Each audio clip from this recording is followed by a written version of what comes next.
আগামী বাংলাদেশ কেমন হিসেবে করবে? বাংলাদেশ একটি ছোট রাষ্ট্র, কিন্তু অপার সম্ভাবনা।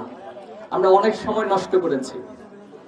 আমি শহীদ প্রেসিডেন্ট জিয়াউর রহমান পার্সোনালি এখন পর্যন্ত বাংলাদেশের দূরদর্শিতার দিক থেকে, আধিপত্যবাদের বিরুদ্ধে অবস্থানের দিক থেকে এবং ইনক্লুসিভ বাংলাদেশ, যেটা এখন আমরা অনেক বেশি বলছি, সেই ইনক্লুসিভ বাংলাদেশ গঠনের দিক থেকে এবং পার্বত্য চট্টগ্রাম ৭১ পরে আপনারা জানেন অনেক সমস্যা ছিল, কিন্তু জিয়াউর রহমানের দূরদর্শিতার কারণে এখন পর্যন্ত আলহামদুলিল্লাহ পার্বত্য চট্টগ্রাম বাংলাদেশ তার অবস্থান শক্তভাবে রাখতে সক্ষম হয়েছে।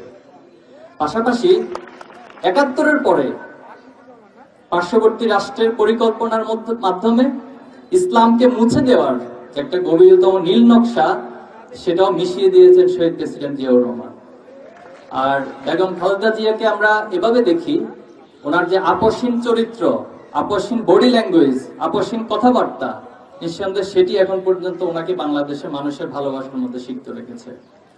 আমরা চাই আগামী দিনে ছাত্র শিবির, ছাত্র দল, অপরাপর যারা এই ফ্যাসিবাদ বিরোধী আন্দোলনে ভূমিকা রেখেছে, তারা ঐক্যবদ্ধভাবে বাংলাদেশকে এগিয়ে নিব।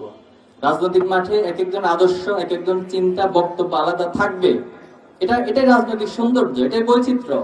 কিন্তু দিন শেষে দেশটা আমার, আপনাদের, আমাদের সকলের। আমরা সবার বাংলাদেশ সম্মিলিত প্রচেষ্টার মধ্যে দিয়ে গড়ে তুলব ইনশাআল্লাহ। আপনাদেরকে আবারও মোবারক জানিয়ে সুন্দর আয়োজনের জন্য, আমাকে কথা বলার সুযোগ দেওয়ার জন্য কর্তৃপক্ষকে কৃতজ্ঞতা এবং ধন্যবাদ জানিয়ে কথা শেষ করছি। আসসালামু আলাইকুম।